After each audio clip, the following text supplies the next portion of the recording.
Drake won? I don't even I think Drake won. I gave it to him slightly. I thought again, Kendrick's a better lyricist, but I thought Kendrick was gonna be more on top of it. 616 in LA was crazy. I loved Meet the Grams. I'm not a fan of the Bob joint that he put out. Not like us. It's a No, catchy tune. I'm not a yeah, fan of it. it's really not that great. People just like it because it was kind of the, I guess you could say, final nail in the coffin, so to speak, about the whole beef.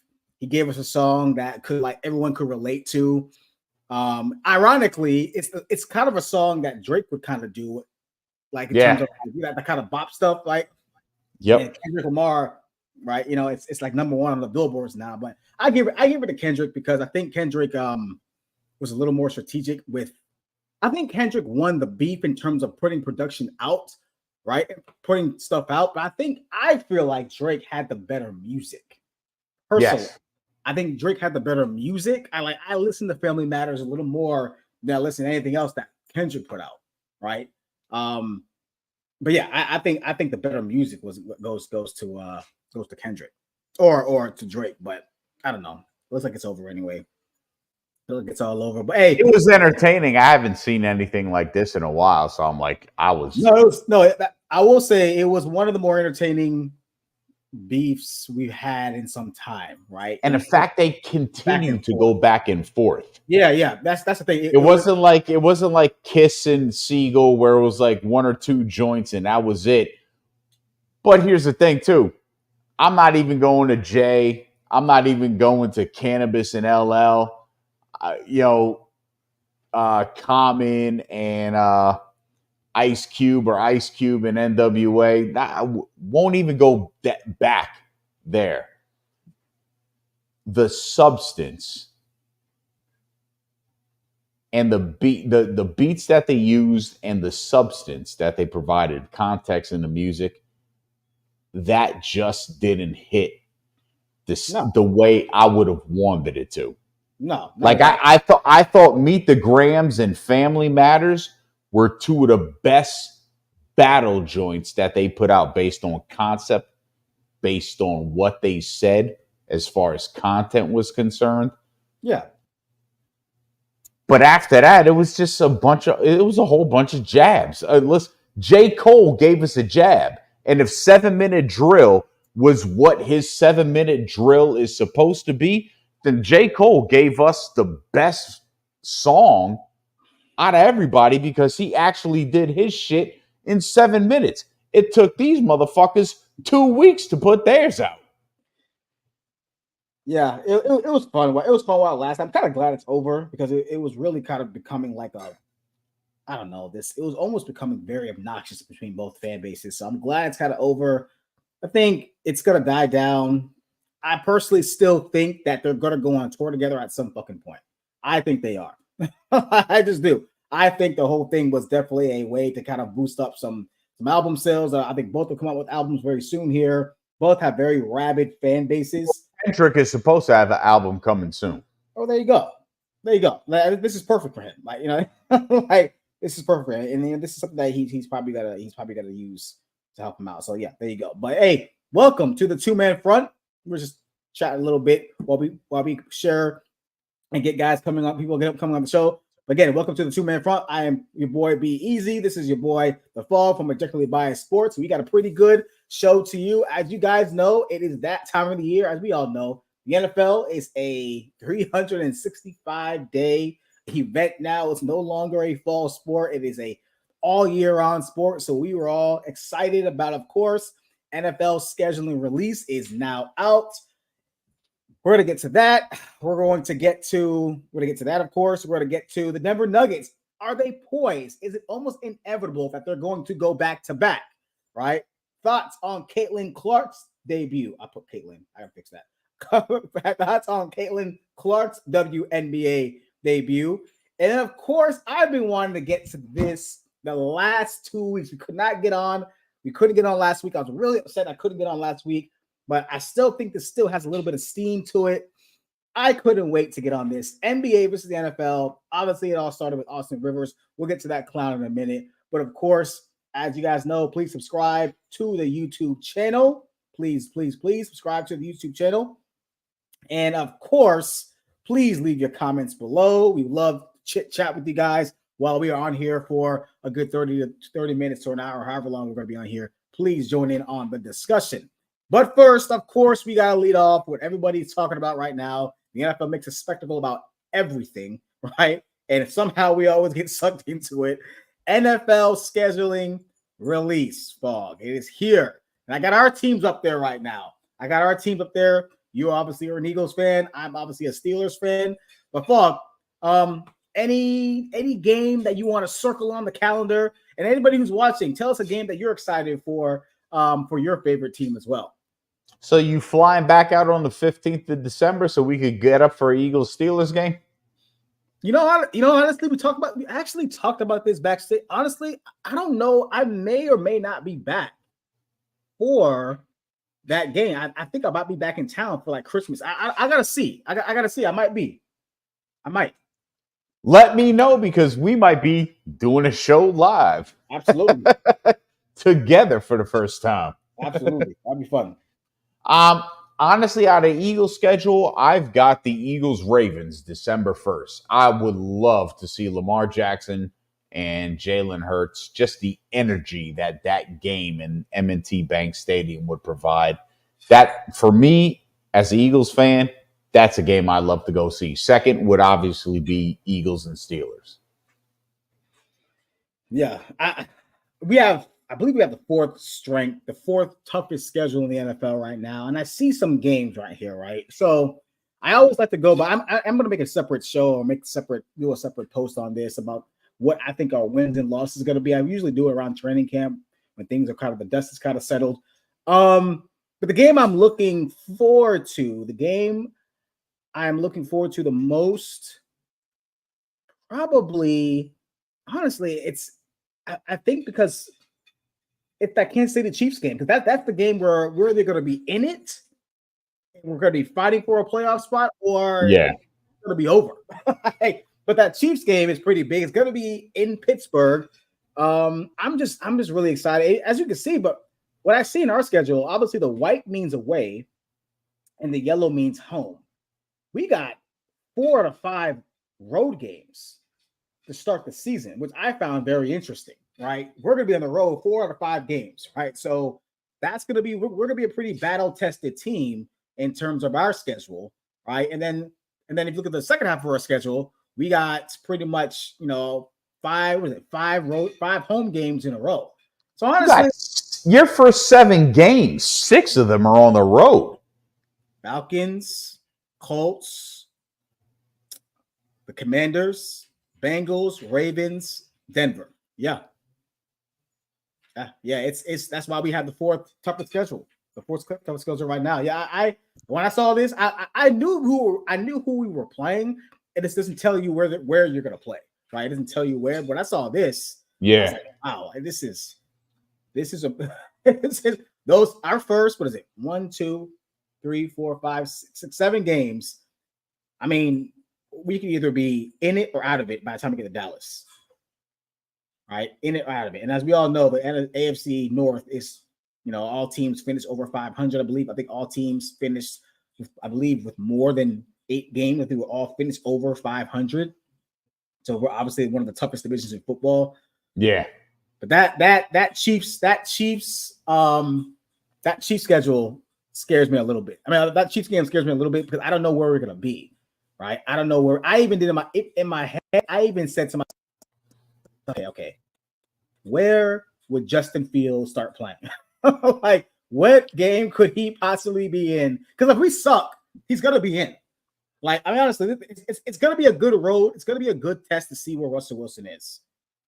It's gonna be a good test to see where Russell Wilson is. Well, looking at your schedule, how many wins?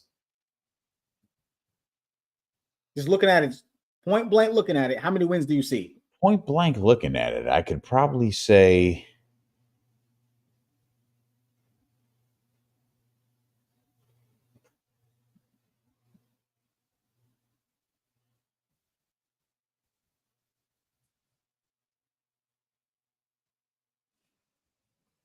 He's still thinking though. The Eagles could probably win 12 games this season.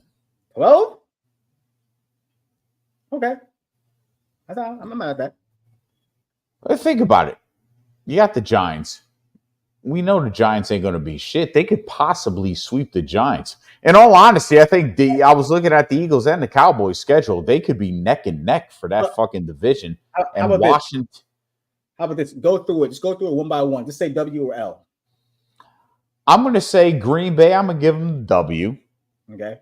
Tampa Bay. Oh, wait. It's going sideways. Sorry. Yeah.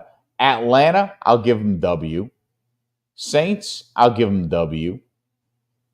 Bucks, I'll give them the W. I think depending on how Cleveland looks, Cleveland could actually win that game if Deshaun Watson is even remotely close. Like I said, to what he was before he left Houston, the Browns still have a solid team. That's a potential loss. I'll give them an L there. Okay, so you're 4-1 so far. And Kevin, I think they'll take out the Giants. Honestly, I think Cincinnati will beat them. 5-1. Okay, 5-2. I'll give them. I think Philly will beat Jacksonville. 7-2. I think they'll lose to Dallas. Was that 7-3? Okay. Yeah, I think they'll beat Washington. 8-3. There is the potential because that's a road game that they lose to the Rams. So you're saying L? Yeah, I think they could lose to the Rams. 8-4. There's a possibility they could lose to Denver. Wow. I mean Baltimore. I'm sorry, Baltimore. Oh, okay. 8-5. And then realistically, they could win out. Carolina, Pittsburgh, Washington again, Dallas, the Giants. 12-5. Okay. 12. What were you guys last year? 11-6. Okay, one game improvement. Okay. So that tells me that Saquon Barkley is going off. He's doing something. Something's happening. Something good is happening, right? Saquon is going off. Jalen's having a better year than last year. Kellen Moore's got this offense rolling, and your defense, where I think is going to be your strength, it's definitely going to be balling. It's gonna be really good. Okay, I can see that. I can see 12-5. I was thinking more 11-6. Like I thought you guys were gonna match your wins from last year, but I can see 11-5. All right, let's see. Got some comments real quick. I want to ignore Nathan Hayes says Packers versus Colts. That should be fun to watch. Should be. I believe Nathan is a Packer fan, so yeah, that should be fun to watch. And Kelvin McElroy, McElroy believes that you guys are going to lose week 1 to Green Bay. He's a Packers fan. Yeah, of course he's going to say that. Why is everyone still I would like to ask Kelvin this. Did you believe in Jordan Love? Because I believed in him when he was in Utah State. So I don't want to hear shit if you didn't believe in him. I mean, I don't know. We'll see if Calvin answers that. But Nathan says, why is everyone sleeping on Pittsburgh? I'm not a fan, but definitely not counting them out. Yeah, I'm not counting them out either, Nate. I'm a fan. So I'm just letting you know I'm the Pittsburgh Steelers fan. So let me go through the games who I think they're going to win. Here we go. All right. Dawkins, that's a W. All right. I think we get that road win. Colts, I think that's a W. 2-0. Mm-hmm. Jets at home, a home game. We're going to be excited. We're going to be jacked. Let's see. It is a Sunday night football game. It's Sunday night football. I'm going to say we win that game 3-0. I'm going to say we win that game 3-0. Washington, 4-0. Win. Bengals, I think we drop that. 4-1. First division game of the season, we drop it. I'm not mad at that. Ravens, honestly, we drop it. 4-2. First back-to-back division games, I think we drop it. I mean, be realistic. I think we drop it. 4-2. The return of Russell Wilson, I think he's going to annihilate the Broncos. When he goes back to Denver, he is going to kill Denver. I hope he does. Right? I think we're in that game. We go 5-2. All right, here's our stretch of home games now, which I'm excited about. 6 straight home games. 6 straight. This is the stretch where we make or breaks us, honestly.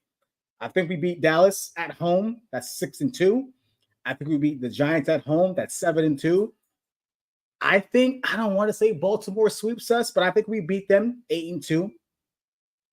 Okay.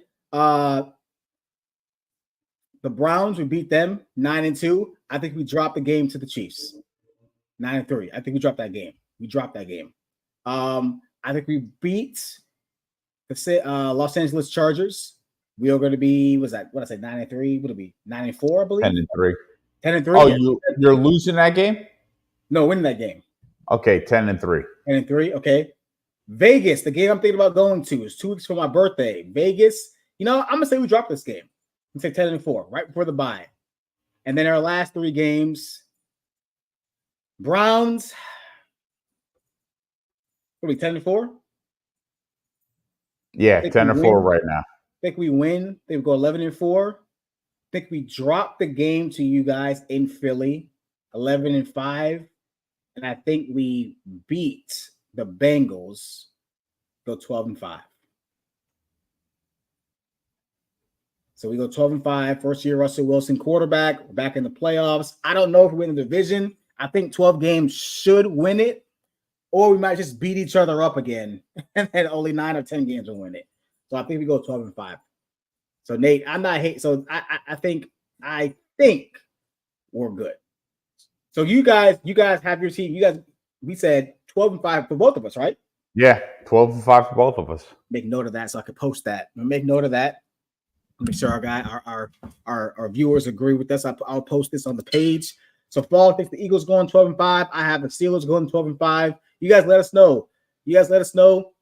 Once I make that post, what do you think your team's record will be by seasons? And obviously, this is before mini camp, training camp, things happen, people get hurt. So obviously, this can all change, something could change. But we like just doing this for y'all for the schedule. So very excited. But before we move on to next topic, I just want to show real quick, really quick, just some games, some notable games, real quick. Just share the screen. There's some notable games. The Chiefs hosting the Ravens in the NFL opener. Hopefully the Ravens will actually run the damn ball this time, right? Chiefs play 6 of the 7 days of the week. So the Chiefs are almost playing the game every single day. So they're going to be on TV a lot. NFL is giving another doubleheader on Christmas. So they're saying pretty much the hell with the NBA, right? And if you are a Tom Brady fan, you get to hear his first broadcasted game in Cleveland. And when the Cleveland Browns host the Dallas Cowboys, all right? And of course, some other teams, Titans got their schedule out with, oh, look, they're actually like, they like him. They like, who's this guy? Again, what's the quarterback's name? Will Levis. That's fucking name. Colts schedule's out.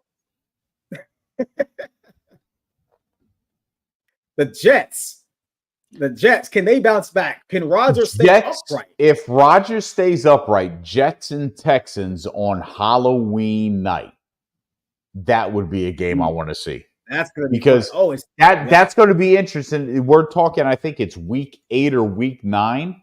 Mm-hmm.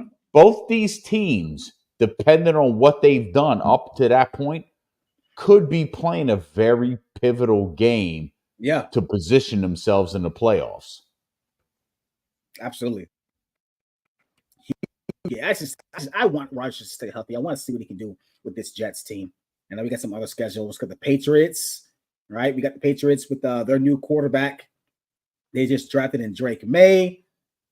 And with their schedule, the Drake May era begins. The Gerard Mayo era begins. The Bills, see what they can do without their number one and Stephon Diggs. Pretty interesting games there as well. Oh, Bills Chiefs, November 17th, I think it is. Bills Chiefs. Where the Bills are is going to be really important. That if they're winning, that's going to be a really important game. I always look at these schedules. If you can see, I don't know if you guys can see it. I always look at the schedule. Look up. They don't have a bye week until what? Week 1, 2, 3, 4, 5, 6, 7, 8, 9, 10, 11. Like they're playing 11 straight weeks. Mm-hmm. I've always said that I hate it. I've always said I hate when our schedule does that because like you just get beat up. So they don't have a game of Thanksgiving. Whew, man, they got a pretty brutal schedule. They got a schedule. They got Baltimore, Houston, New York Jets all on the road, 3 games in a row. That's a hell of a schedule for the Bills. If you're a Bills fan, good luck with that. Got a Dolphin schedule. So yeah, got a lot of schedules up here. Again, you guys leave your comments. Let us know where you guys have. Nathan Hayes has left his. Nathan says he has 12-5 for the Packers as well. 12-5. Okay. Not mad at it. Not mad at it. Not mad at it at all. 12-5 for the Packers. Nathan Hayes said, Nate, are you a Packers fan? I think he is.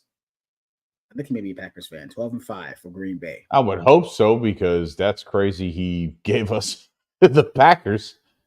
What he expects from the Packers. Absolutely. Absolutely.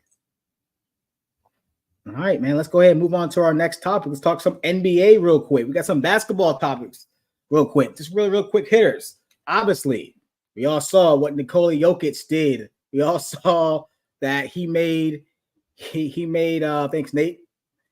He made Rudy Gobert look like French toast last night. Right?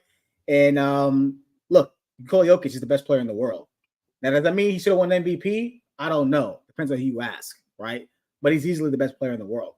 And the Nuggets have won 3 in a row against the Minnesota Timberwolves after the Minnesota Timberwolves won 2 in a row. And everybody was saying the Nuggets are overrated. And Fog, we want to do a show last week, and you wanted to get on here and talk about why people were dumb to say that. But go ahead, Fog. Is it inevitable at this point right now? Is it inevitable that the Nuggets go back to back?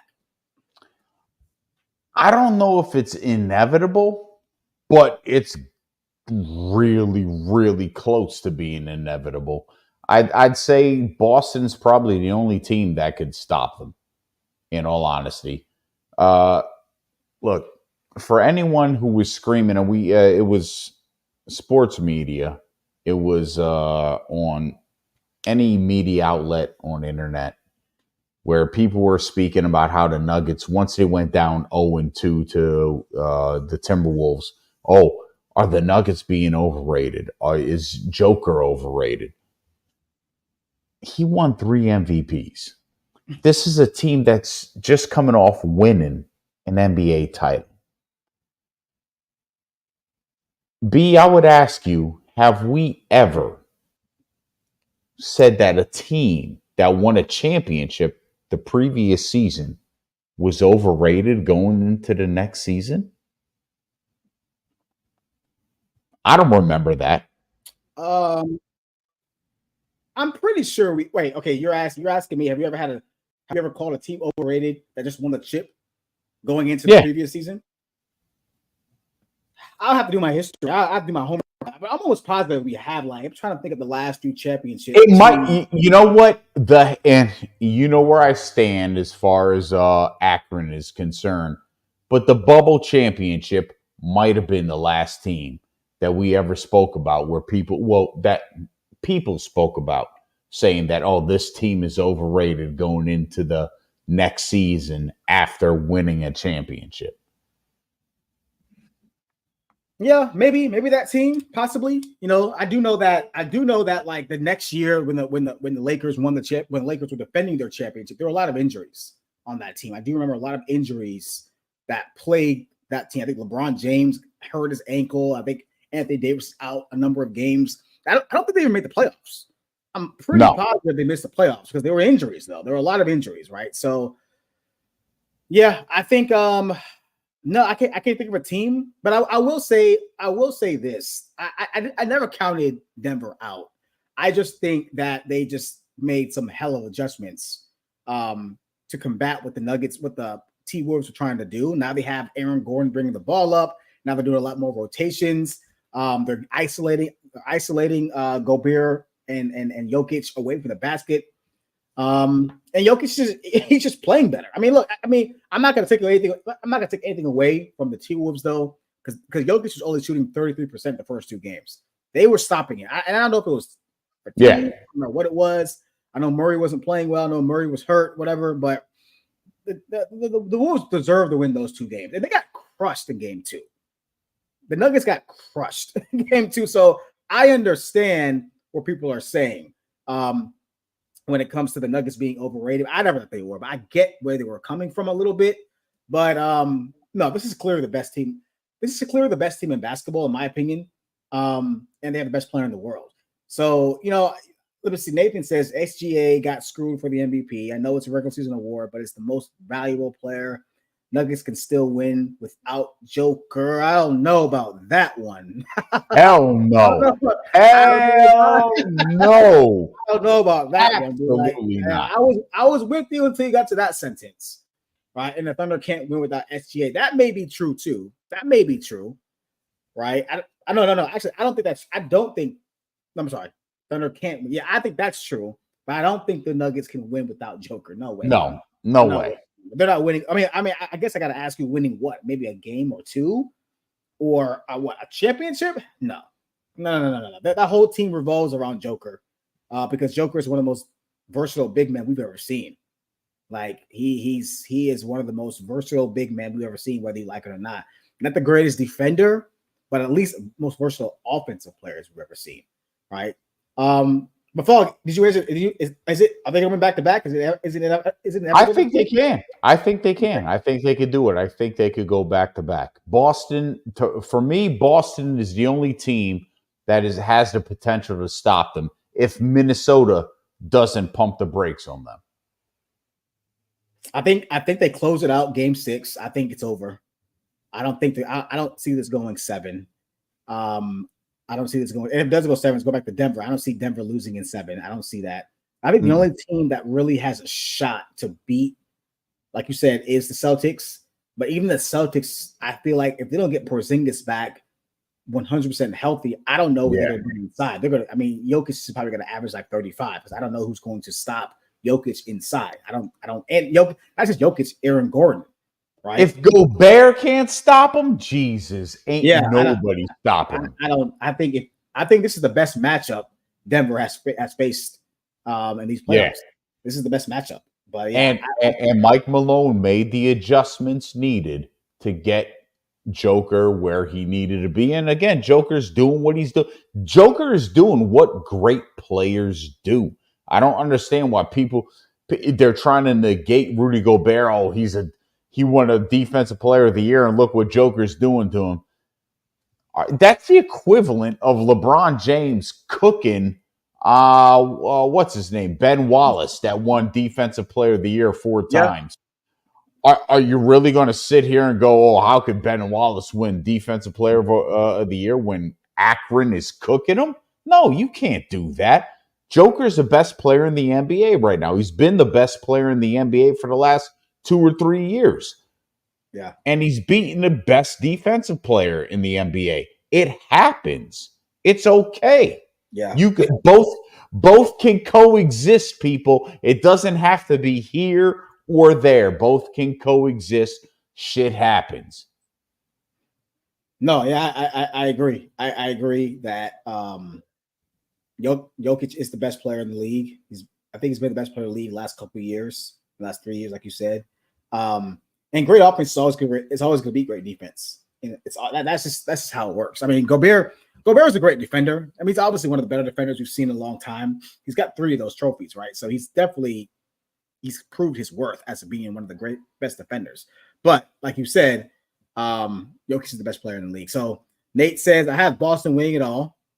Joker is Joker and the most dominant big man we've seen in quite some time. I agree with that.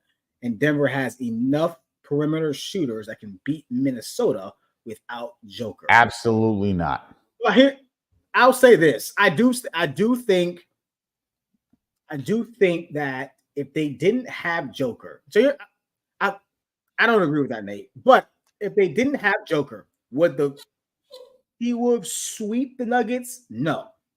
I think they would probably beat them in 6. Right, I think the T-Wolves, I think the Nuggets are good enough, are a big enough team, and are good enough defensively on the perimeter and then the T-Wolves don't score. They're not a good scoring team, so they don't score. So I think it will be a closer series than we think, but I don't think they beat Denver or the Minnesota without Jokic. No, Jamal Murray would make it interesting.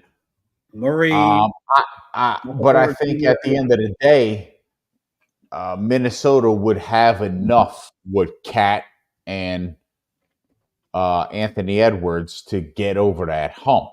Yeah, and win. Yeah, I mean, yeah, it's Jokic is the X factor. Jokic is the difference maker. He's the best player in the world, so that's obviously going to be a big difference. All right, moving on. Moving on to another story. Yesterday, Catlin Clark in her WNBA debut for her Indiana Fever against the Connecticut Sun. The Connecticut Sun won 108-70. Yeah, blowout 108-72. I have the score in front of me, but I know it was a big blowout. No, I think it was it 108? I thought it was 91-72. 91. Okay, I know I got 108 from it. It was a blowout. I know that much. 91-72. But obviously the story was Catlin Clark. Fix that. Catlin Clark definitely had an interesting debut. Fog, want to give us your thoughts on Catlin Clark's first ever WNBA game in a sellout crowd, by the way. And also I found out that it was the biggest crowd, most sellout crowd, obviously in the history of the Indiana Fever. But it was, I believe, I read a stat somewhere where it was the most in that stadium, because that's where the Suns play. It was the biggest sellout of the entire year. It outsold Suns games. Yep, and that's why the Knicks Pacers game got moved, because her home debut is next. Look, I was concerned when you said we're going to talk about this. I went back, I watched video, because the one thing that popped for me was 10 turnovers. And it looked like somebody who was trying to do what she did in college. And you're not going to be able to do that. Right. These women here, it's a different level. Like Diana Taurasi was saying. Now, I don't agree with Diana Taurasi's assessment of what Catlin Clark could be in a WNBA, but I think it's going to take an adjustment period. This was a learning experience.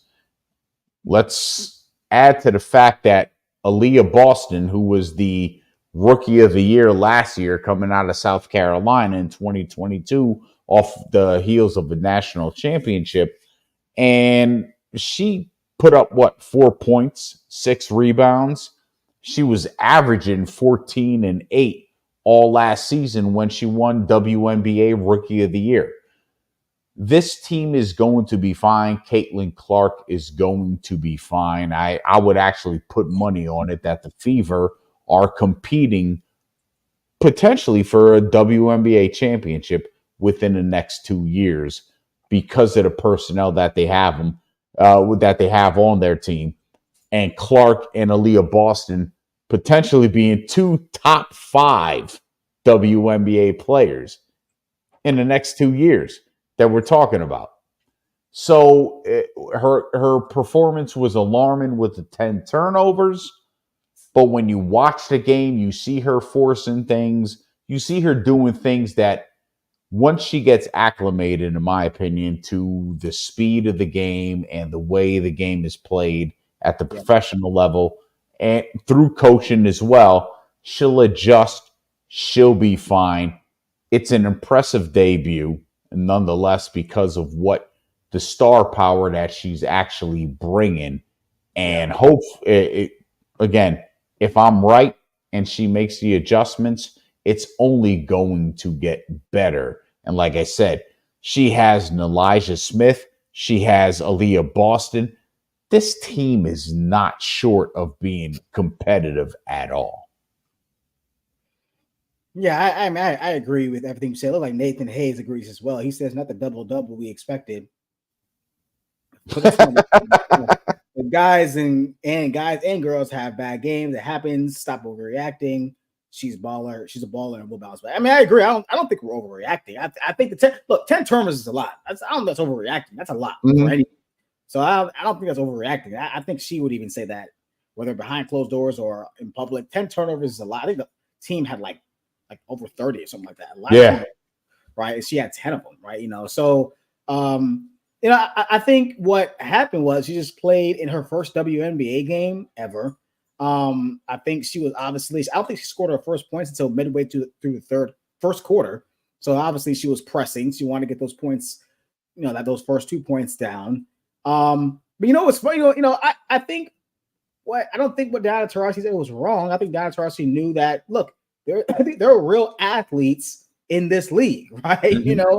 Despite what anybody thinks about the WNBA and whatever your opinion about it is when it comes to the players and their athleticism or whatever, like comparable to, relative to Caitlin Clark, those are real athletes. These are professional athletes. These are athletes who are playing for survival. They're playing to put food on the table, right? They're getting paid to do this. This is their job, livelihood, right?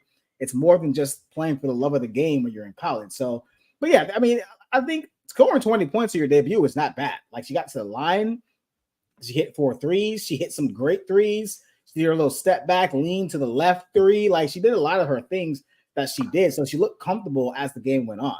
Well, the other thing too is she never quit. It didn't matter how bad they were down. She did not quit. She's like, fuck it, we're playing this like we're still in this game. She didn't quit at all. That was good. And she didn't, I mean, she did this whole pouting thing, whatever, but she didn't quit at all. But you know what's interesting? You know what I thought about? I think it's, and look, let's be real here. I think it's a good thing that for the WNBA, that Caitlin Clark didn't drop like 35 and 10 her first game. Because how bad would that look for the WNBA if some rookie came in here and was just, just kill everybody? Like, I think it was kind of one of those things where the WNBA is happy that, okay, she's not just coming in and just, doing her thing and shooting the ball from the logo and scoring 28 points and, and 10 assists. But at the same time, I think it was kind of an underwhelming debut, right? And, you hope that she bounces back with a better game next game. I think that's going to be a good showing to show that she has resiliency and that she, like you said, she doesn't give up. And I think that's going to help the WNBA, honestly, if she bounces back and has a really good game in her home debut. Or not, if she comes back in her home debut and, like you just said, drops 32, only has maybe 5 turnovers and like 10 assists, that's the double-double you'd be looking for. And even if they don't win, it's like, okay, this is what we're looking for. Again, a lot is going to go around Aaliyah Boston. Look, she had 4 points. Rookie of the year the previous year. You have potentially the rookie of the year this year. If those two are in sync and cooking, this team is going to be a hard out no matter who they play. Yeah, I think it's going to be fun. It's going to be fun to see. Look, I mean, if she averages 20 points a game in her debut in the league, that's really good. Like, that's really, really good. And obviously she got to shoot a little better. I hope her averages go up a little more. Yeah, her shooting percentage. But yeah, I think. Well, give me a grade. Give me a grade. What would you give her debut? Real quick? Her debut, based on, take the hype out of it, based on her performance, I'd probably give it a C. I was about to say I was gonna give it a C plus. I was gonna give it a C plus. Because I think mainly because what you said, really, mainly because of what you said about she didn't quit. She did not quit in terms of what she wanted to do. Right. So that's good. That's good. At least we know she has a lot of heart, which is good. All right. Last topic of the day. Night, I should say. Something that I've been wanting to get to for a while. Something I was very passionate about last week. NBA versus NFL. So obviously, let me share the quote from the brilliance of not that, actually, I'm sorry, from the brilliance of the genius of Austin Rivers, who just he has to find a way to stay relevant somehow, I guess. Oh, he did a hell of a job. Whether it's good or bad, he did a hell of a job. So Austin Rivers last week on his show, I'm not sure it was on a show, something like that. I think it's Busting with the Boys. Because I can take 30 NBA players right now in the NBA and throw them in the league, throw them in the NFL. You cannot take 30 NFL players and throw them in the NBA. Okay. So quote that Austin Rivers. Oh, I didn't even show. I'm sorry. That's the quote. Make sure you guys can see it. It's pretty much the quote that Austin Rivers said. But I got a lot to say about this. I'm gonna let you go first. What are your thoughts on Austin Rivers' quote? And do you think there are any NBA players that can play in the league right now, and vice versa? I'm going to say there's more NFL players that are capable of playing in the NBA than there are NBA players playing in the NFL. Primarily because there's a plethora of NFL players who actually played basketball. The majority of basketball players that played basketball, guess what? That's what they focused on. It was your focus to play that game. And so from an athleticism and a physicality standpoint, Austin Rivers is off his rocker, because I think what Austin Rivers is referring to is that they could play wide receiver or cornerback, and he could get 30 guys from that. Would be the only intelligent thing you could pull out of this. That, well, they could play wide receiver, cornerback, or maybe safety, because you are not pulling 30 NBA players out and saying, can you play linebacker? Fuck no. Defensive tackle? Any offensive or defensive interior? No. Yeah. So at that point, you're suggesting running back, quarterback, wide receiver, and safety. Well, guess what? Yeah. You don't have a quarterback in the NFL, in the NBA. So let's get rid of that one. Yeah. You don't have a running back, in my opinion, in the NBA. So let's get rid of that one. So you're talking, now you've narrowed it down to wide receiver, cornerback, and safety. You can take a defensive tackle who's 6'7" or 6'5" in Chris Jones. Guess what? He could play in the NBA. Antonio Gates was 6'7" as a tight end. Guess what he played? Basketball. He could have probably played in the NBA. There's more players, in my opinion, that can go from the NFL to the NBA as opposed to the other way, because a lot of NFL players, guess what they did? They played multiple sports: NBA, basketball, track. There were other sports that they dived into, where the majority of basketball players, that's what they played. Basketball. That was it, end the story. Austin Rivers was doing nothing more than try to make himself important, because he's not even on an NBA team right now. I would love to see Austin Rivers try out for a semi-pro team and see if his bum ass makes that. The only way he does that is if his dad decides to go coach semi-pro football. So get out of here. Yeah, I guess for me, the 30 players thing really just pissed me off, because like it's just really making a mockery of the NFL. Just thinking that, and look, here's the thing. This wouldn't be a quote if the NFL didn't have all these rule changes, right? If the NFL didn't have all these rule changes, and the NFL was still the NFL that we grew up on, right? You know, the mid 2000s, early 2000s, even you, because you're a little older than me, right? Early 90s, midnight. If that was the NFL today, Austin Rivers would be a fool to say this, right? Yeah. Like, so I don't even know if he was thinking this way, but I kind of understand why he would say such a dumb thing. Because yeah, sure, you could take Anthony Edwards and put him at maybe running back or wide receiver, even though you couldn't, and he would be good going over the line. But I think what also I think I honestly I think he was talking about athleticism. Yes, there are some NBA players who are very athletic, but football athletes are just different than basketball athletes. Mm-hmm. Like Kevin Durant is a hell of an athlete, right? He's not a football player. Like, Kevin Durant is not moving like a football player, right?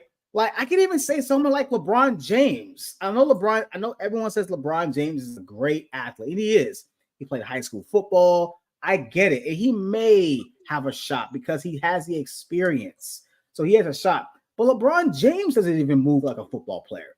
I don't think he would have been that successful at football, right? So I don't think you could drop prime LeBron James in the NBA, NFL, and say, hey, go out and play us. Because honestly, Fogg, it's a mentality thing as well. It's a mentality thing, right? The NBA players celebrate flopping. They celebrate it, bro. Like, it's actually a strategy. So you're faking getting hurt, right? So you're telling me you want to put a guy like, I don't know, John Morant, who is one of the better athletes in the league. Where's John Morant going to play? He's like 6'2", 180, something like that, something crazy. 190, maybe he may be bigger. I don't know. Cornerback or wide receiver. That's it. I don't even think he could do that. I don't think John Morant is built like that to play wide receiver. You think John Morant's going to go over the middle? Like, look, here's the thing, though. Like, basketball players are just not naturally aggressive. They're just not. Just like soccer players aren't naturally aggressive. Football players, I've always said, especially when you play defense, you have some fucking screws loose in your head. Okay? You like contact. You like being a battering ram. You like and you like getting hit and getting right back up and going back to the line and doing it again. So I just can't see someone like a Kevin Durant playing, I guess wide receiver, right? Right. And I'm not even saying Kevin Durant couldn't go up and probably get like a jump pass. He's 6'10", right? So I think he could do that. But can you imagine Kevin Durant going over the middle and somebody like, I don't know, Nick, give me a safety. Name a safety right now in the NFL. Justin Simmons. It doesn't matter what safety it is. It doesn't matter what safety he is. They're going to break his frail ass. He can't handle criticism, let alone a hit.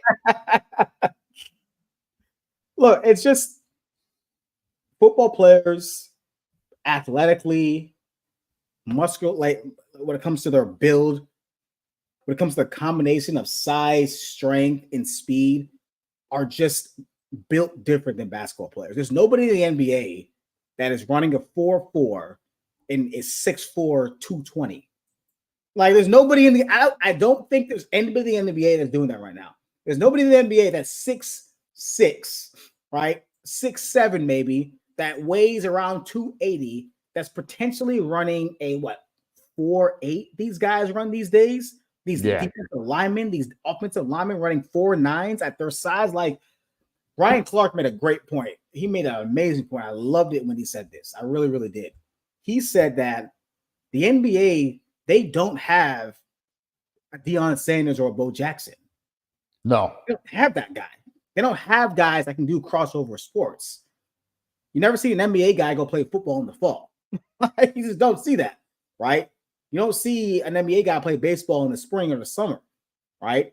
But you see NFL guys playing basketball, or sometimes playing basketball. Actually, you see Charlie Ward play football, right, at Florida State and play 10 years in the NBA, right? You see football guys are just, I think they're just better multifaceted athletes, just overall athletes, right? And I think I feel like this quote just bothered me because he probably could have been named 30 players that could play in the NBA right now, right? You know, I can't. So let's see what Nathan says. Could you imagine Zion as an offensive tackle or defensive end? I could see LeBron as a tight end. I can't think of 30, but I can name a few. Personally, Nate, people keep bringing up Zion. I don't think Zion is built for the NFL. I He's understand not built for the NBA. He keeps breaking down. Are you kidding me? he's not. Jesus Christ. Like, I know you see the build, but Zion would get destroyed on the line. Yeah. Destroy, like right now, today, you put Zion Williamson on the line right now, as big and strong as he is. You could forget any current NFL player. Take retired players Damian Woody and Chris Canty on ESPN. They would destroy Zion if he had to put pads on, and they're retired. Yeah. Yeah, it just wouldn't work. Basketball players just aren't built the same way as football players. So I don't know why Austin Rivers would say that. And I think your brother or Jesse Smith said, and it's almost moving the goalpost, but I was like, okay, I can see to that. They were like, well, I think if you put, I don't know, one of those guys, let's say like John Moran or like Russell Westbrook on the kickoff return team or the kickoff team, okay, sure. Yes, they can run down the field and whatever, right? Sure, you can do that. Just like I could put Max Crosby, who plays basketball, Myles Garrett, who plays basketball, Devontae Adams, who's actually a pretty damn good high school basketball player. Yeah. Those guys could succeed as being like the 13th or 14th best player on in the NBA. They can get garbage time, right? I mean, if you want to go there, okay, maybe even a little more, honestly, but. Yeah, this whole debate just bothered the hell. Bro, they have celebrity basketball games. They don't have celebrity football games. J. Cole and Kevin Hart will play basketball. Right. They ain't playing football. Like, come on, stop it. The last person that I could see that played in the NBA that could have potentially had an NFL career would probably be Allen Iverson. He was a dog. He was a hell of an athlete. Yeah. He was a dog. Guess what? Austin Rivers, you're not even a dog's broke leg. You're not even a dog's tail. Like, you ain't, like, come on, man. Well, I'll be fair. I'll be fair. Anthony Edwards was a pretty good quarterback in high school, apparently. Apparently he had offers to I think someone said Georgia. And he was a good baseball player. So Anthony Edwards probably has it. I think one other guy who I think has the mentality to play football because he's a downhill guy and he doesn't care about contact is Russell Westbrook. I don't know where you would put him, but he's a guy that has a physicality. He's physical, right? I put him at safety. I'm at safety, yeah. I would put him at running back if I had to pick an offensive position, right? I think he's fast enough. I don't know if he's agile enough. I think he's fast enough to run downhill, right? So yeah, I think he would be one, but that's about it. That's about it, man. I don't really buy this whole thing, man. But I want to answer Nathan Hayes' question real quick. Who do you have playing the Celtics in the Eastern Conference? Knicks, Pacers. Nate, honestly, I got the Knicks closing this out in 6. I think it's over. I think the Pacers had to win last night. And they had every opportunity to, and they blew it. Yeah, they blew it. The Knicks are just limping right now, so I don't know why the Pacers can't put them away. But yeah, I got the Knicks. I got Knicks Celtics in the Eastern Conference Finals, and I got the Celtics going to the finals against the Denver Nuggets. That's only to get smacked. Only to get smacked in about 6 games. Only to get smacked in 6 games, man. Yeah, I definitely agree with that.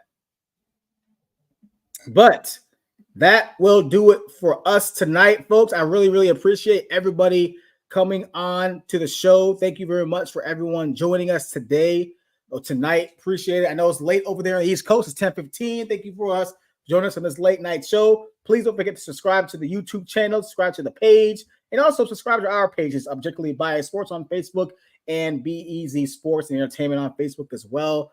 Please subscribe to the page. We got great content coming out to you guys all the time. Really, really, really, really appreciate you guys showing our pages love and interacting with us here and on our pages.